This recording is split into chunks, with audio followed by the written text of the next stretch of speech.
Go.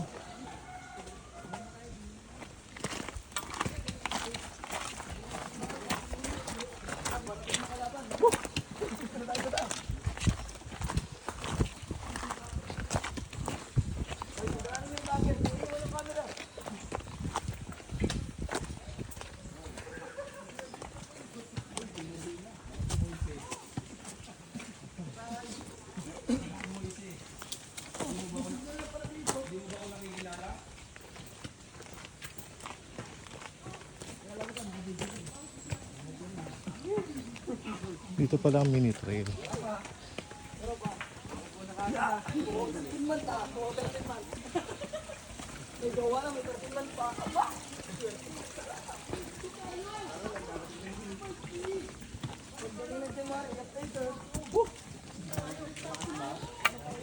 Pwede mo na yung tungkod dito.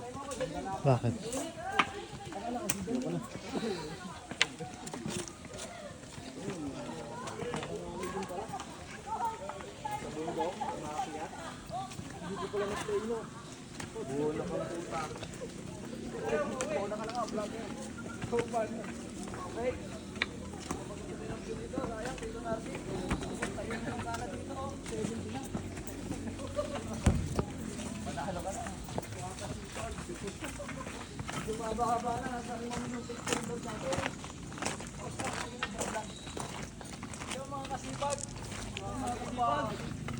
Pag wala kang 70, wala kang video. Pag umabot pa yun ng 10 minutes yan, magkano yan? Ganda pa ni ma'am.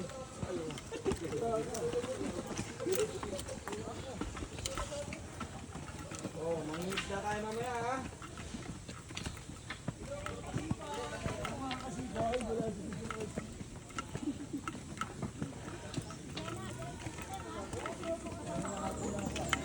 Tingnan na ako. Gusto ko mag-iwas. Huwag ka na maghanap na rin. Natugan natin.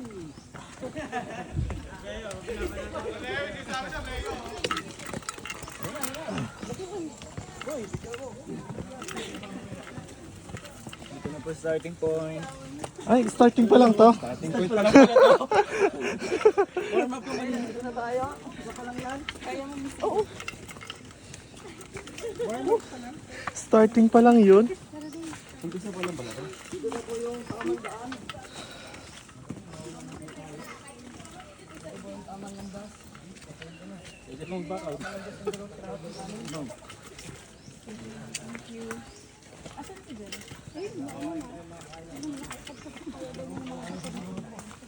Ba't pinatay mo na yung video mo? Dalam. Video na tayo.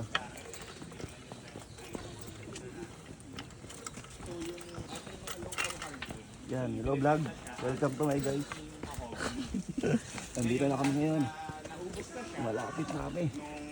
Sabi, paumpisa pa daw. Pero pagod na kami. Ito ba yung tinanim natin kanina? Okay po, lapit po kayo dito. Dito pa lang po pala tayo magsisimula ng hike. So dito pa lang po ang start natin.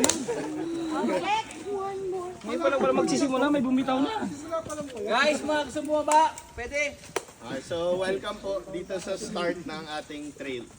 So dito pa lang po, gusto ko sana i-discuss yung punong ito. So ito po ang mahogany. So connected po dun sa story kanina ni Rap na ang pagbenta ng Pilipinas sa US. So nung time po na yon, binenta tayo partly dahil sa natural resources natin, particularly sa lumber. So at marami tayo kasi magagandang native hardwood mga lawan, yakal, mga nara. Pero nung binebenta po siya sa abroad, hindi po yung local names natin yung gamit kasi hindi naman siya recognizable. So usually binebenta yon as Philippine mahogany.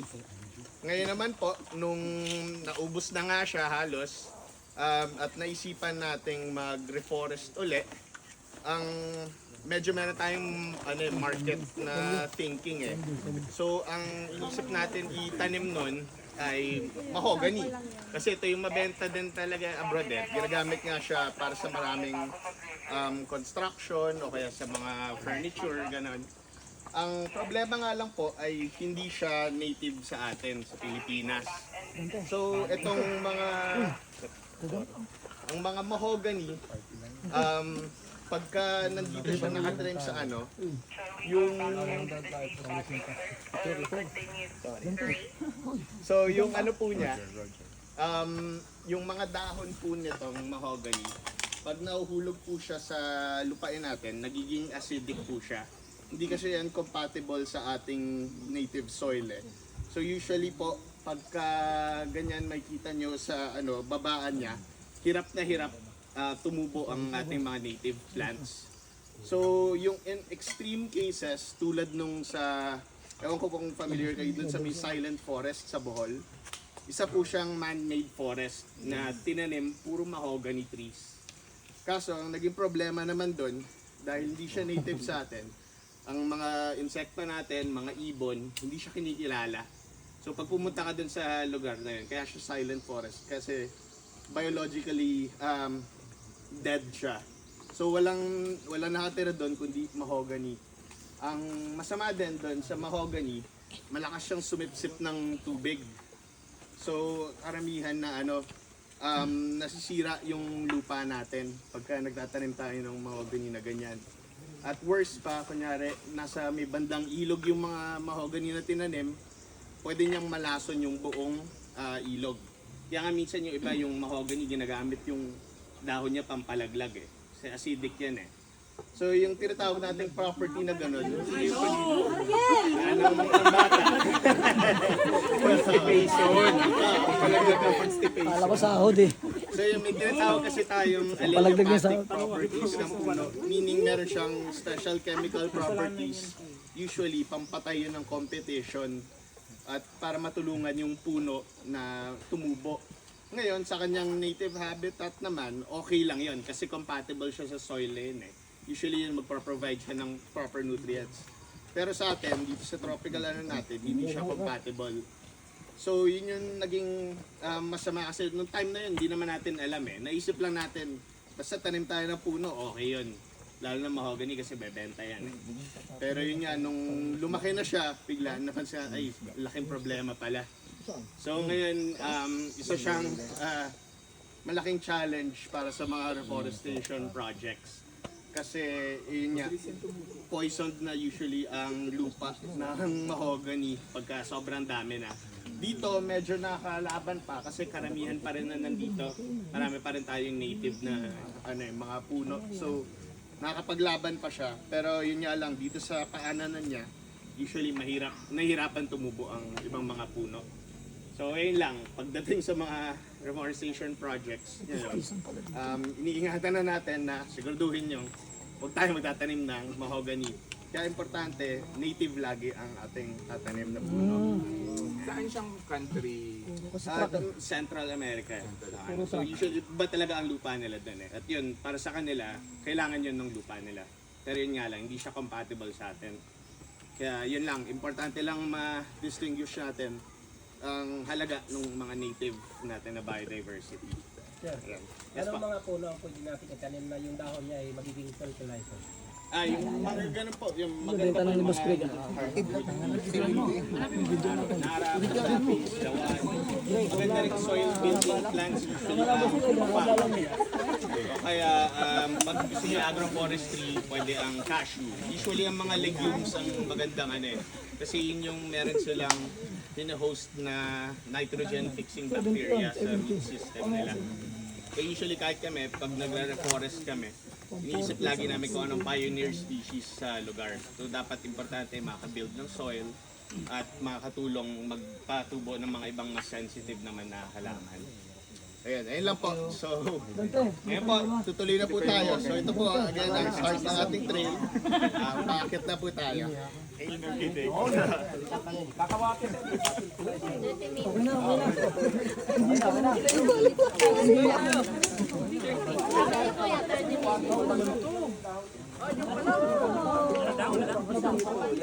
Sir, dito. Yan pala. Hirap pala dyan, oh. Kailangan mo ba ang tukod? Uy, puta si vlogger. Huwag iwan. Uy, mamaya na kayo. Paunahin nyo muna yung bird. Sir, may tanong sana si Dante eh. Nahiya lang eh. Hi vlogs. Malupit yung tanong ni Greg kanina, no? Naisip mo ba yon? Yung magkano yun? 70 yan, sir. Sabi ko, haba lang sali. Ang mura naman. Ba't 70 lang? Kaya mahirap magtungkol din.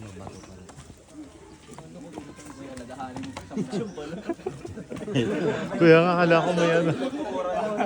Baka malalim pa yung bato. Mataas pala talaga to. Masarap ng mga sa taas na parang nasimulan mo na, di lahat ng bundok akitin mo na. Ayoko. May naguha na tayo.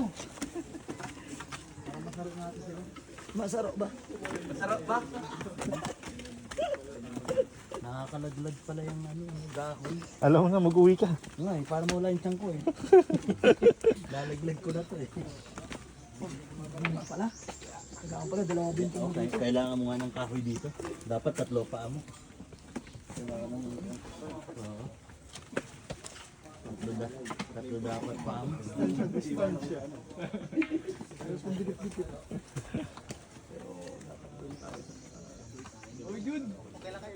Jeff, maganda na kita kay Dante. Baka makausap na yan. Diretso dito sa dulo. Hindi nakita lang ang kabady eh.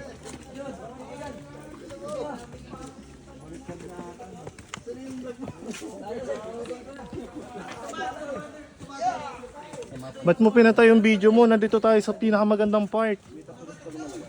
Dito ka makakakita kung may malalaglag o hindi.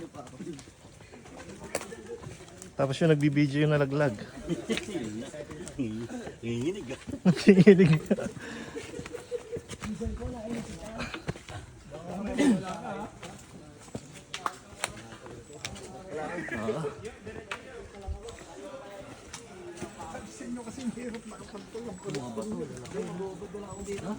Bukol ka talaga dito pag nalaglag ka. Guys, itong puno na to, ito yung... Yun. Review mo na tayo.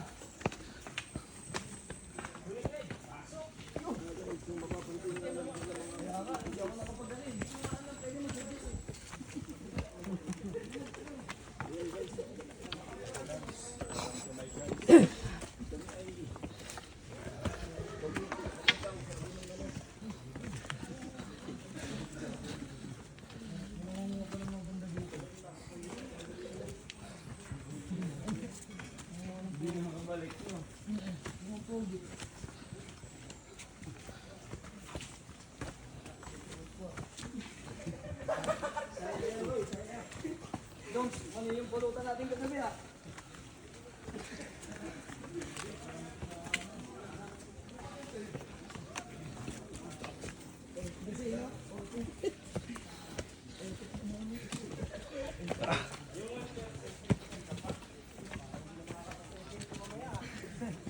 Magbuti kayo! Uy! Sir, nagsabi kanina. Oo, nag-promise ka diba? Mag-overtime ka? Sabi mo nga, wala nang ganito? Sabi mo, 9 hours. Oy! Overtime mo mamaya ha? Video to! Video! Bumabagal na. Kaya na, bibilis ngayon, bumabagal na. Sir, nakalala nila yung mga girls. Tingnan natin yung